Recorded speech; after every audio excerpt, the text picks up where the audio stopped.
Well, hey there, friends. Welcome back to the podcast. Today, we're going to talk about one of the fastest and easiest ways that you can get more new patients in your practice without having to do any new selling or go out and do marketing or get on social or anything like that. The number one most untapped resources for you to get new patients is your existing patients. So I want to talk to you about kind of implementing or how to implement a referral system. Now, I know sometimes that can feel kind of slimy. A lot of practitioners are like, I'm not comfortable asking for referrals. I don't want to be promoting myself or, asking for a favor.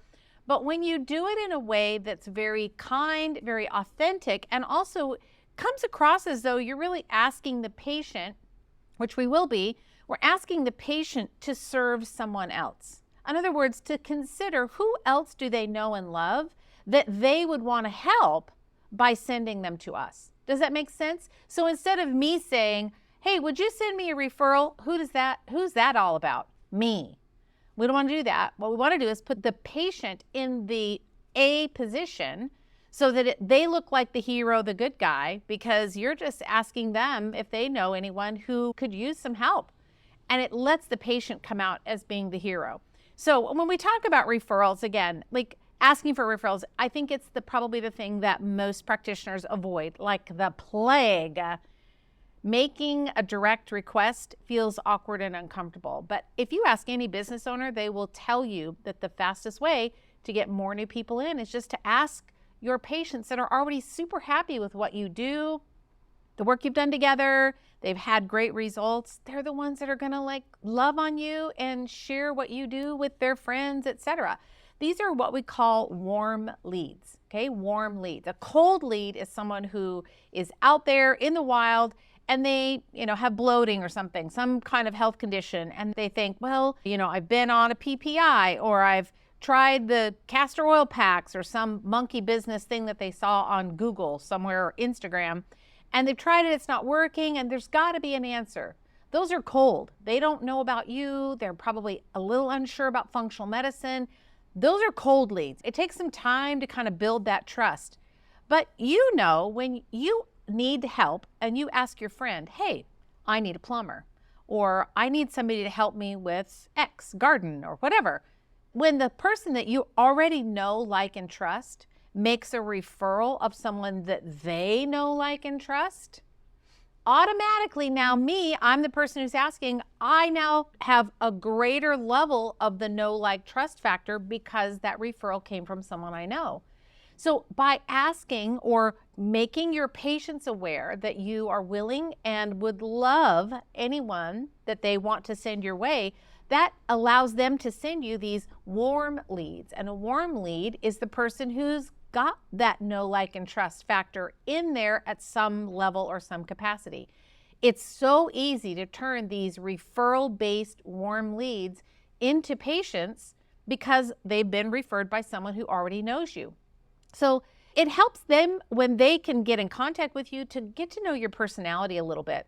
If they know your patient and your patient likes to work with you and they're friends, then chances are they probably will too.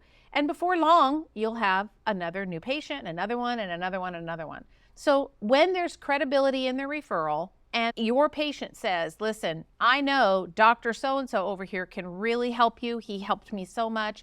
Here's his number. I know he's going to do a good job for you. It's not about you. It's about the patient helping their friend. So I want you to really think about that. It's a very nuanced way to think about these referrals. It's not about you. Because guess what? Nobody cares about you and me. They don't care. They go on, your patients are going on and on about their life, not thinking about referring to you. They do not wake up in the morning, like newsflash. They do not wake up in the morning and think, oh, who can I refer today to Dr. Jones? I just love Dr. Jones, and my whole day I'm going to be thinking about who I can refer. That's dumb. No one does that. And they don't refer, though, because you don't ask. They don't refer because you may not be just kind of dropping the little hint every now and again to say, listen, if you know of someone, I would really be happy to help serve them. If you love and care about them, I'm going to take really good care of them. Does that make sense? So the point is to go from being reactive in your referrals. In other words, waiting until the phone rings and they say, oh, well, my friend's best sister's brother's wife just told me that I should maybe call you. And you're always happy when that happens, but that's not a really great lead. Like they're warm-ish, maybe even cold. But what we want to do is we want to start to ask very specifically and with integrity about what needs to happen in order for us to get our patients to send those referrals. How do we do that with integrity so that you don't feel slimy, the patient wins, and of course, the person that's coming to see you is going to win because they get to work with you. Now, what this requires, though, is that you have a bit of a system or a process in place. So I'm big on systems. That's what makes businesses run effectively. I'm a big checklist person. And when you or your staff have checklists, things get done. They get done efficiently. They get done effectively. It works so much better. Systems are essential in a business. And this is true when it comes to referrals. So once these systems are in place, now you have a plug and play method to be able to consistently get these referrals. So now let's talk about this. How are you going to know who to ask for referrals? Well, the first thing you want to do is you want to make a list of your A patients. Okay, I've talked about this before. These are the patients that would do anything for you. They've had great results. They pay, they show up, they don't give your staff a hard time, they don't encroach your boundaries, they do what you ask them to do. They're just generally really nice, amazing human beings. And if you had a practice full of these A patients, your life would be so wonderful and amazing. Because we all know that in the course of growing a business, there's always going to be those B and C patients. I just recently had an interaction with a C patient and I needed to reschedule, and I had a staff person that was sick, so I had to reschedule. And basically the C patient responded back and said, no, I will not reschedule. I have already planned my day, and so your employee needs to come in and treat me no matter what. Ooh, spicy from the patient being all entitled and demanding. That might be an F patient, I don't know. But you'll get these patients that aren't a good fit. They're just not a good fit for whatever reason. That's not who we want to talk to. We want to talk to the people that love you and that just would do anything for you. That you could pick up the phone and they would just be so happy to hear from you. Those are the people that we want to be in contact with. So we want them to know to think about you, right? So when you get your list of A patients, so I would say write down your top 20 or 25 A patients. Just make a list, okay? So that's number one. Make a list. All those A patients, the ones that you love working with, the ones that have had great results, they do all the things that are right. They're easy to work with. They show up on time, they pay you, and they love you. Okay, those are your A patients. Now, these are the ones that are more likely to give you that warm referral. But now we want to think about it from their perspective. So you're thinking about it like, I need more new patients and I really do want to help more people, but let's look at it through their lens. They come in and they see you. And they've had great results. They are so happy with their results. They've improved. They are sleeping at night. Their stress is better. And they're so incredibly grateful for your help. Just so grateful. At the end of the appointment, you send them off with their new protocol and supplements and a follow-up appointment. And they just leave just feeling so happy and satisfied. They're so happy. Oh, this Dr. So-and-so, such a great person to work with. And that's it. And they leave. That's the perfect time for you to drop that little tidbit, that little breadcrumb that says, listen, you've had such great results. I see people all the time that have these kinds of results, just like the ones that you're having. I would imagine that you might know someone that's also struggling, and I would be very happy and honored to be able to help them too. You see, it's about helping the other person. It's not about, I would really like it if you would send me a referral. Could you refer someone to me? Do you see the difference? We're asking the same thing.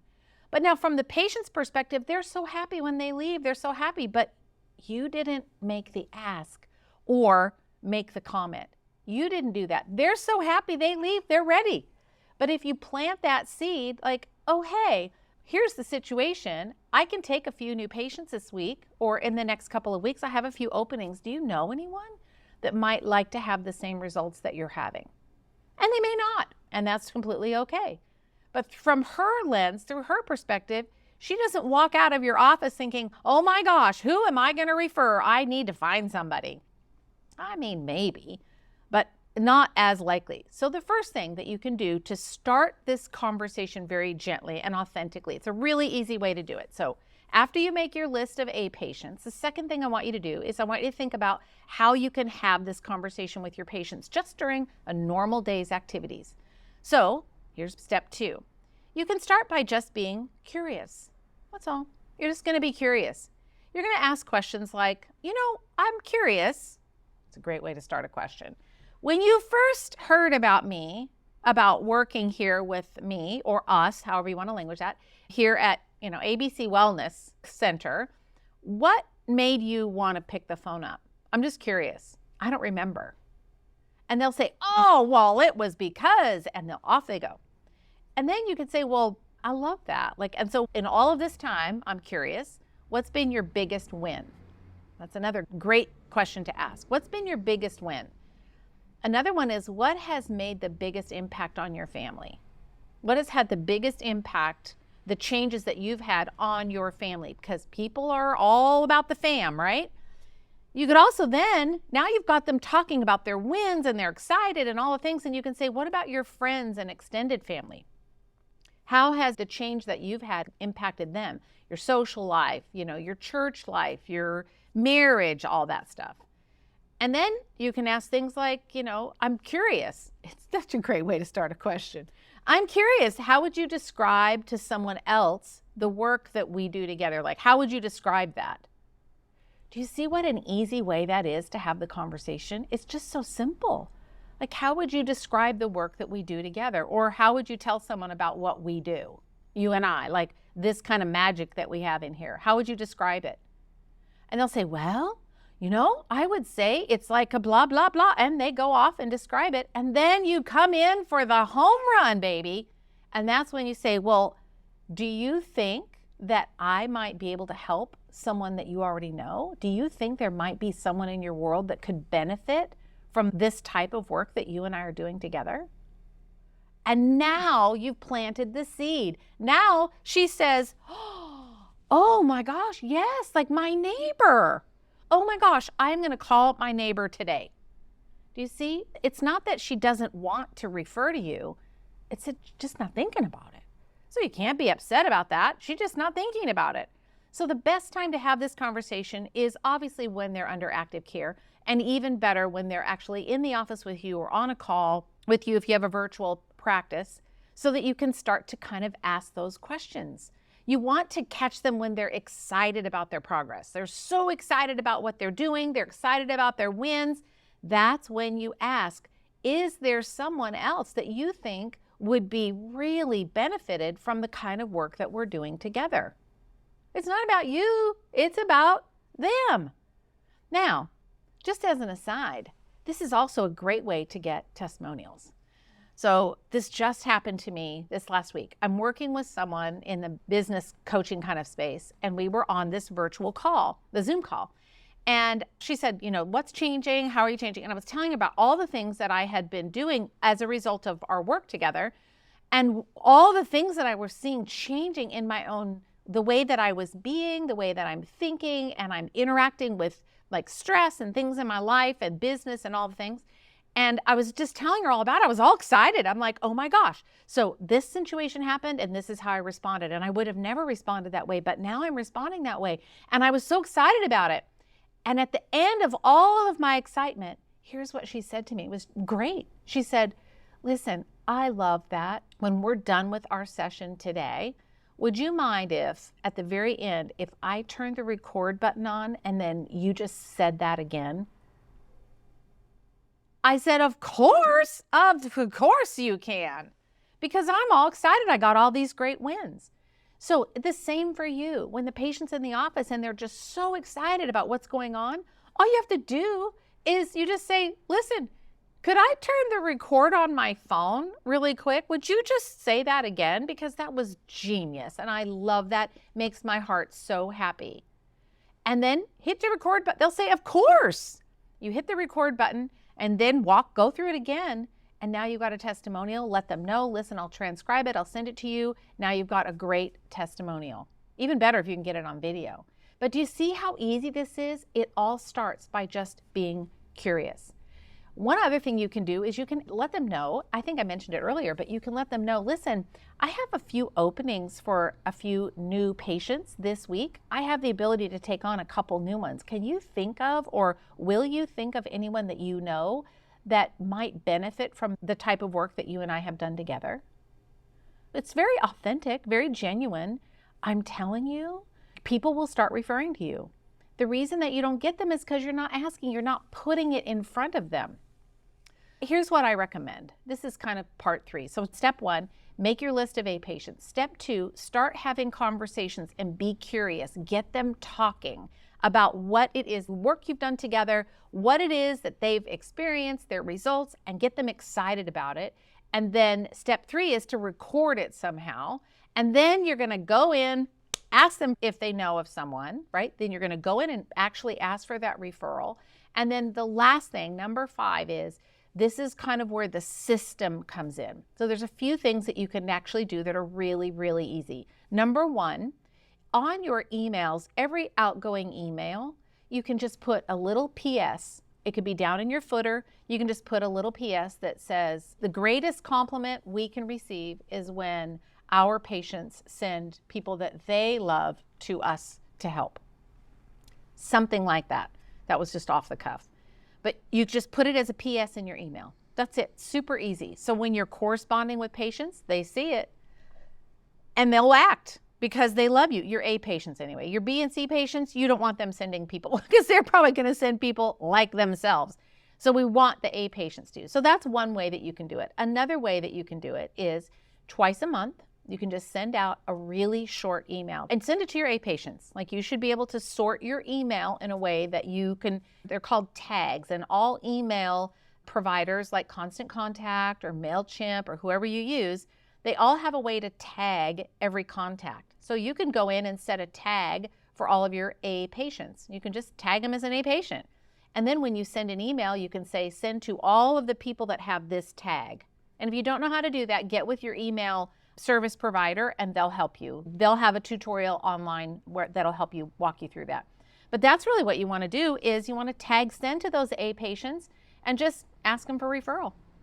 Just in a really nice way. Just say, hey, listen, just want to let you know I have a few openings this week or this month, or the greatest compliment that you can give me or us, I like to use us language, is when you send someone our way. And I promise you that I will roll out the VIP carpet for them and take very good care of them because you sent them our way. And I really do appreciate it. It's very easy, just twice a month. All you're doing is you're just planting the seed, planting the seed, planting the seed, because they forget. Remember, the patient, they come in, they're happy, they got good results, they've got their new supplements, their new protocol, you'll see them in a month, and they are off on their merry way, not even thinking about it. Your job as a business person, you remember you're a CEO of your business, and then you wear the practitioner hat, but your job as a CEO is to get more people in the door. And so as that CEO, this is one of the strategies that you can put in place that will help you get more people in the door. Super, super easy. And then you can always just add language to your office policies. So, when you say like cancellation policy, no-show policy, returns, all that, add language in there about it. Like, make sure that it says in there, listen, we love having referrals and we will take very good care of, however you want to language that, but put it in your office policies. It's part of your world is that you get referrals. You can also just send out an email to your whole list. You don't have to just send it to your A patients. You can just send it to your whole list, but I recommend sending that type of email a couple times a month to your patient base. And then you can do a campaign. You could even do something on social media where it's like, follow, share, and tag 3 friends on social media for, a giveaway, to enter a giveaway or something like that. You can always enroll people in social media as well. So I hope this was helpful for you. I think that if you are looking for more new patients, and most everybody is, because just in our world, we just naturally have attrition because we get them better and they go away, and that means we can serve more people. So I want you to be thinking about, rather than going out ramping up your marketing and thinking, oh my gosh, I've got to get on social media, I got to do all these things. You have a gold mine of untapped potential that's just waiting to be harvested inside your existing patients, especially your A patients who love you. They're going to be more than happy to refer to you. So make that A list of patients, start having conversations. Don't be afraid to ask. Send out an email every couple of weeks. Add the email, a referral type language to your footer of your email or as a PS in your email. And then add it to your office policies and just start talking about it. But you can talk about it in a way that's not about you. It's about making the patient the hero. Does that make sense? We want them to come out looking like the hero. They're the ones that said to their neighbor, you've got to go see this person. Now the neighbor is thankful to you and to them for making the referral. So I hope this was super helpful for you. Listen, if you want more business growth strategies and hacks and you're ready to take your business to the next level, then you need to join Clinical Business Academy. This type of information is what we have inside there, and it's all lined out for you in a way that will help you slowly and strategically, but very effectively and efficiently grow your practice from where it is so that you are taking home an amazing income. You're leveraging your business so that you have more time out of the business, less time doing the work, and you're still making plenty of income. So all you have to do is go to rondanelson.com/CBA, Clinical Business Academy. rondanelson.com/CBA to apply. I would love to have you in there if you are serious about growing your practice. This is where you need to be. I'm going to teach you exactly how to do that. All right, friends, take care. Thanks for hanging out with me. I'll see you next week on the podcast. Bye for now.